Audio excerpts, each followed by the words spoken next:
Hello friends, welcome back to clear concept classes.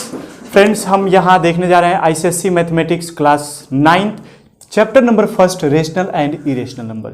यहाँ पर हम सबसे पहले ये देखेंगे कि रेशनल नंबर और इरेशनल नंबर समझने के लिए कुछ बेसिक नॉलेज हमारे लिए बहुत ज़रूरी होती है, ठीक है ना। तो हमने क्लास 6 में जो भी चीज़ें पढ़ा है या 6 से ऊपर चीज़ें पढ़ा है उस चीज़ को हम यहाँ पहले आपको समझा देते हैं ताकि आपका बेसिक क्लियर हो जाएगा, तो उसके बाद की चीज़ें आपको और अच्छे समझ में आएंगी, ठीक है। तो देखिए, मैं यहाँ पर कुछ नंबर्स लिखा हूँ और उनके डिफिनेशन लिखा हूँ, उसको समझते हैं, ठीक है। देखिए, सबसे पहले क्या दिया हुआ है, नेचुरल नंबर क्या होता है। तो देखिए, मैंने लिख रखा है डिफिनेशन में कि all counting numbers are called natural number. क्या कहा? All counting numbers are called natural number, यानी जितने सारे नंबर हम काउंटिंग में यूज करते हैं उन सबको क्या बोलते हैं? Natural number. आप जरा सोच के देखो कि अगर आप किसी से काउंटिंग जब पूछोगे कि आप काउंटिंग सुनाओ 10 तक, तो क्या करेगा? 1 2 3 4 5 6 7 8 9 10। आप किसी से भी कहीं भी जाके पूछ लो कि 10 तक काउंटिंग सुनाए या जहां तक आपको मनो, तो वो क्या करेगा? 1 से स्टार्ट करेगा और जहां तक आप बोलोगे वहां तक वो काउंटिंग सुनाएगा। यानी सबके लिए ये बात नेचुरल है कि अगर काउंटिंग कहा जाएगा सुनाने के लिए तो 1 से स्टार्ट करेगा और जहां तक आप कहेंगे वहां तक सुनाएगा। तो यहां पर आप देख पा रहे हैं कि काउंटिंग में हम यहां 1 से स्टार्ट करेंगे और आगे बढ़ते जाएंगे, और ये हर एक व्यक्ति के लिए नेचुरल है कि जब भी आप काउंटिंग पूछोगे 1 से स्टार्ट करेगा और जहां तक आप पूछेंगे वहां तक जाएगा। इसीलिए इस नंबर का नाम भी क्या रखा गया है? Natural number. तो क्वेश्चन आपसे पूछा जाएगा कि नेचुरल नंबर को नेचुरल नंबर ही क्यों कहते हैं, क्यों नहीं कोई और नंबर, काउंटिंग नंबर क्यों नहीं बोल देते हैं? तो इसलिए कहा जाता है क्योंकि हर एक व्यक्ति के लिए काउंटिंग जो है वो नेचुरल है कि वो काउंटिंग 1 से स्टार्ट करेगा और जहां तक हम पूछेंगे वहां तक जाएगा। इसीलिए उसका नाम क्या रखा गया है? नेचुरल नंबर, ठीक है ना। तो याद रखिएगा कि all counting numbers are called natural number. Example में क्या हो जाएगा? 1 2 3 4 ऐसे बढ़ता जाएगा, और इसको रिप्रेजेंट कैसे करते हैं? कैपिटल एन से। तो नेचुरल नंबर को कैपिटल एन से रिप्रेजेंट करते हैं, ठीक है। चलिए, सेकंड क्या दिया हुआ है? होल नंबर क्या होता है? All natural numbers along with zero is called, sorry यहां लिख देते हम लोग आर कॉल्ड, ठीक है ना, क्योंकि नंबर्स यहां ज्यादा है तो हम लिख देंगे आर कॉल्ड होल नंबर। यानी all natural number along with zero, सभी नेचुरल नंबर को ले लीजिए और साथ में उसके जीरो भी रख दीजिए, तो उस कंडीशन में जो पूरा नंबर बन के आएगा उसको क्या कहेंगे? होल नंबर कहेंगे। होल नंबर को W से रिप्रेजेंट करते हैं और इसको एग्जाम्पल में लिखेंगे कैसे? 0 1 2 3 4 ऐसे बढ़ता जाएगा। इसको होल नंबर ही क्यों कहा जाता है? भाई क्वेश्चन राइज हो सकता है कि भाई whole number are called so, whole number को होल नंबर क्यों कहते हैं? तो इसका रीजन ये है कि जो नेचुरल नंबर था वो अपने आप में कंप्लीट नहीं था, उसको कंप्लीट करने के लिए जीरो जब ऐड करेंगे तब जाकर के 9 के बाद 10 आएगा। बात समझ रहे हैं? इस तरीके से 99 के बाद 100 आएगा। तो जब तक नेचुरल नंबर में जीरो ऐड नहीं होगा तब तक हम नेचुरल नंबर को और आगे नहीं बढ़ा सकते हैं। इसीलिए जब जीरो ऐड हो जाता है तो हम बोलते हैं कि अब जो नंबर बन के आएगा वो क्या हो जाएगा? होल नंबर, ठीक है। देखिए आगे, देखिए फिर क्या कर रहा है? Even number. इवन नंबर क्या होता है? तो all those numbers that are divisible by 2 are called even numbers. वे सभी नंबर जो 2 से डिवाइड हो जाते हैं उन सभी नंबर को हम लोग क्या बोलते हैं? Even number.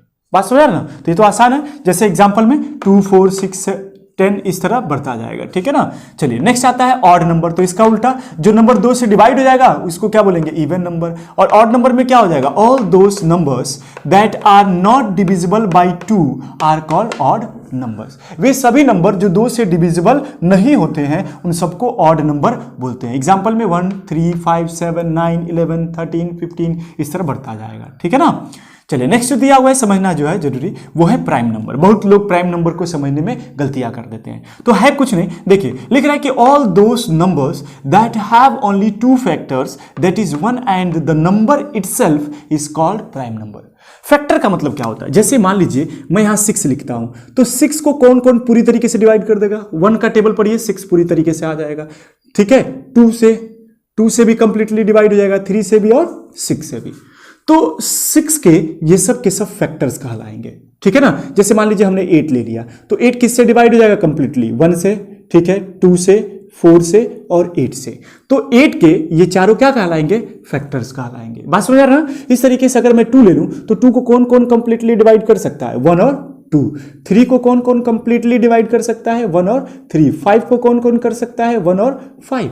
तो आप देख पा रहे होंगे कि हमारे पास कुछ ऐसे नंबर हैं जिनके पास सिर्फ 2 ही फैक्टर्स हैं, और दोनों फैक्टर में से कौन है? एक तो 1 है और दूसरा नंबर वो खुद है। देखिए 1 है यहां पर और दूसरा नंबर वो 3 ही है, फिर यहां 1 है और दूसरा नंबर 5 ही है। तो यही इसीलिए इसके डिफिनेशन में ये कहा जा रहा है कि all those numbers that have only 2 factors, ऐसे सभी नंबर जिनके पास सिर्फ 2 ही फैक्टर होते हों, जिसमें कि एक पहला वाला जो होगा वो 1 हो जाएगा और दूसरा जो नंबर होगा वो खुद ही होगा, इसीलिए इस नंबर को क्या कहेंगे? प्राइम नंबर कहेंगे।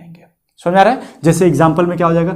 2, 3, 5, 7, 11, 13, 17, 19, 23 इस तरीके से बढ़ता जाएगा। ठीक है ना? और एक बात ध्यान रहे कि प्राइम नंबर में सिर्फ 2, ये 2 जो है सिर्फ एक ही ऐसा इवन प्राइम नंबर होता है, बाकी सब के सब ऑड नंबर होंगे। आप चेक कर लीजिएगा, जैसे 3 ऑड नंबर है, 5 ऑड नंबर है, 7 भी ऑड नंबर है, 11 भी, 13 भी, 17 भी, 19 भी, 23 भी, सब के सब ऑड नंबर है, लेकिन सिर्फ 2 एक ऐसा प्राइम नंबर है जो इवन होता है। तो कभी कभी क्वेश्चन पूछा जाता है कि name an even prime number, एक इवन प्राइम नंबर को बताइए, तो आप क्या जवाब देंगे?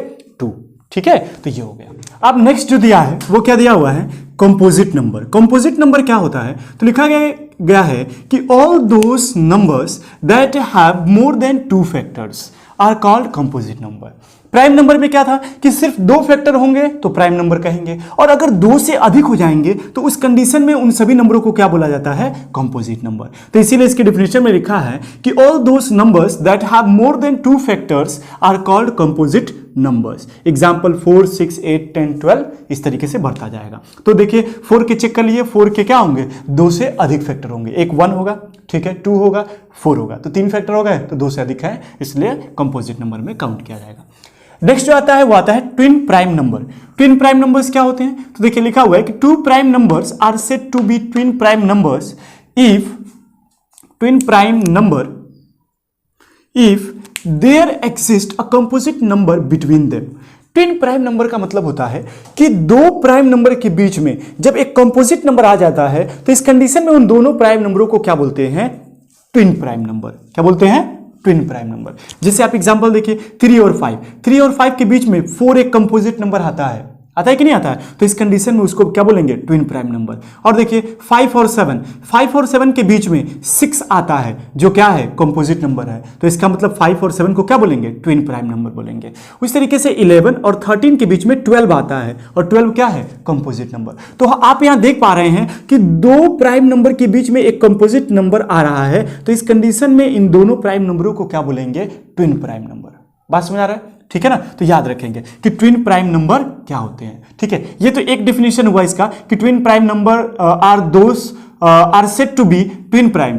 2 prime numbers are said to be twin prime numbers if there exist a composite number between them. ये पहला डेफिनेशन है। और इसका एक और डेफिनेशन है कि 2 prime numbers are said to be twin prime number if their difference is 2। यदि उन दोनों का डिफरेंस निकालें तो क्या आए? 2। जैसे देखिए 5 और 3 में से 5 में से 3 घटाएंगे, क्या आएगा? 2 ही आएगा। डिफरेंस निकाल रहे हैं। डिफरेंस मतलब क्या होता है कि बड़े वाले में से छोटे वाले को सब्ट्रैक्ट कर दीजिए। देखिए उस तरीके से 7 में से 5 जाएगा 2, 13 में से 11 जाएगा 2 ही बचेगा, 19 में 17 जाएगा 2 ही बचेगा, 31 में से 29 जाएगा 2 ही बचेगा। तो 2 ऐसे प्राइम नंबर जिनके बीच में कंपोजिट नंबर आ जाए तो उसको ट्विन प्राइम नंबर बोल सकते हैं, या 2 ऐसे प्राइम नंबर जिनका डिफरेंस निकालें सब्ट्रैक्ट करके बड़े और छोटे वाले नंबर में से, बड़े वाले में छोटे नंबर को सब्ट्रैक्ट करने पर, तो उस कंडीशन में यदि डिफरेंस 2 आता है तो उस कंडीशन में दोनों प्राइम नंबर को क्या बोलेंगे? Twin prime number. बात समझ आ रहा है? चलिए, तो ये हो गया ट्विन प्राइम नंबर। को प्राइम नंबर क्या होते हैं? देखिए नाम प्राइम नंबर है, लेकिन यहां जरूरी नहीं है कि जो भी नंबर आएंगे वो प्राइम नंबर ही होंगे, बस यही एक यहां ठीक है ड्रॉबैक है। तो लिखा है कि को प्राइम नंबर, तो कह 2 numbers are said to be coprime numbers if they have only 1 common factor. ठीक है, को प्राइम नंबर का मतलब होता है कि ऐसे 2 नंबर जिनका हम लोग फैक्टर निकालें और चेक करें तो उन दोनों के फैक्टर में ही सिर्फ आपको एक ही कॉमन दिखाई देगा। जैसे 2 और 3 का फैक्टर क्या हो जाएगा? 2 का फैक्टर हो जाएगा 1 और 2, और 3 का फैक्टर क्या हो जाएगा? 1 और 3। दोनों में कॉमन क्या दिख रहा है? 1 ही दिख रहा है। तो इस कंडीशन में इन दोनों नंबर को क्या बोलेंगे? को प्राइम नंबर। उसी तरीके से आप जरा इसको करिए, ठीक है ना? 3 और 4 को देखिए, 3 का फैक्टर क्या होगा? 1 और 3, 4 का फैक्टर क्या होगा? 1 2 और 4, इन दोनों में कॉमन क्या दिखाई दे रहा है? सिर्फ एक नंबर कॉमन दिखाई दे रहा है, वो भी क्या है? 1 कॉमन है। ठीक है ना? तो जब भी ऐसा हो कि आपको ऐसे दो नंबर दिखे जिनका कॉमन फैक्टर जब उनका फैक्टर निकालेंगे और कंपेयर करेंगे तो सिर्फ आपको एक ही नंबर कॉमन दिखेगा दोनों में, और वो क्या होगा? 1 होगा। ठीक है, उन सबको क्या बोलेंगे? को प्राइम नंबर। चलिए, तो ये हो गया को प्राइम नंबर। नेक्स्ट दिया हुआ है इंटीजर्स। इंटीजर्स क्या होते हैं? ऑल दोस, है ना, all natural number written with both positive and negative sign along with zero. जब सारे नेचुरल नंबर को पॉजिटिव और नेगेटिव साइन के साथ लिख दीजिए और क्या करिए? जीरो भी उसी में इंक्लूड कर दीजिए, तो उस कंडीशन में जो टोटल नंबर बन के आएगा उसको हम लोग क्या बोलेंगे? इंटीजर्स। जैसे देखिए 1 2 3 4 5 ये सब के सब इंटीजर्स हैं। इनको मैंने इधर पॉजिटिव में लिखा है, इधर देखिए मैंने इनको निगेटिव साइन लगा के लिखा है और बीच में जीरो भी ऐड कर दिया, इंक्लूड कर दिया है। तो इस कंडीशन में ये जो पूरा नंबर निकल के आ रहा है इन सबको क्या बोलेंगे? इंटीजर्स बोलेंगे। बात समझ आ रहा है ना कि इंटीजर्स क्या होते हैं? चलिए, तो ये हो गया इंटीजर्स। इंटीजर को आई या जेड से रिप्रेजेंट करते हैं। कहीं भी अगर आई दिखे या जेड दिखे रिप्रेजेंट किया हुआ तो आप समझ जाइएगा कि वहां अगर नंबर की बात हो रही है तो इसका मतलब कि वो इंटीजर है। ठीक है ना, अगर जेड या आई लिखा है तो।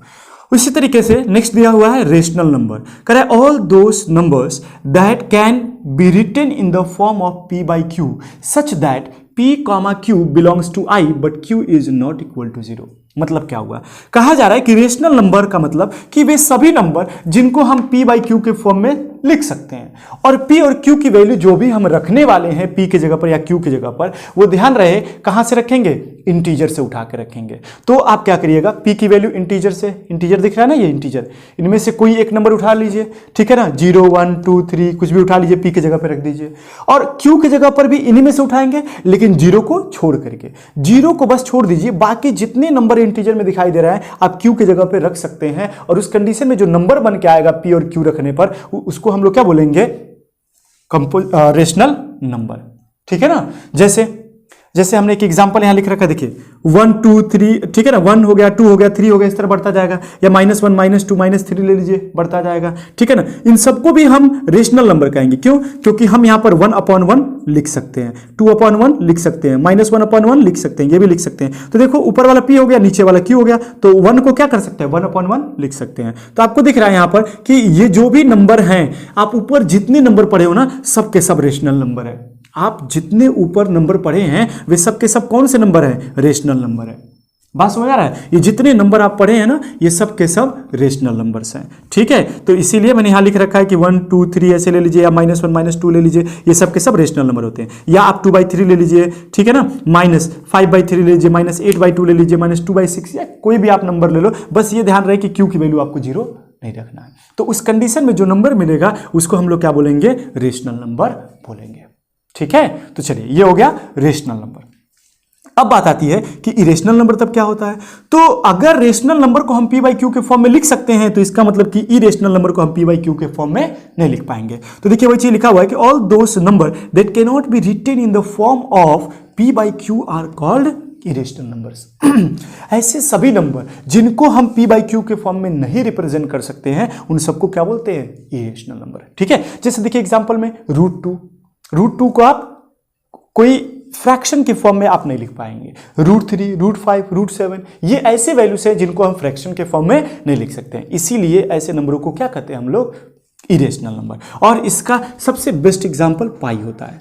ठीक है ना, पाई भी क्या है? एक इरेशनल नंबर है।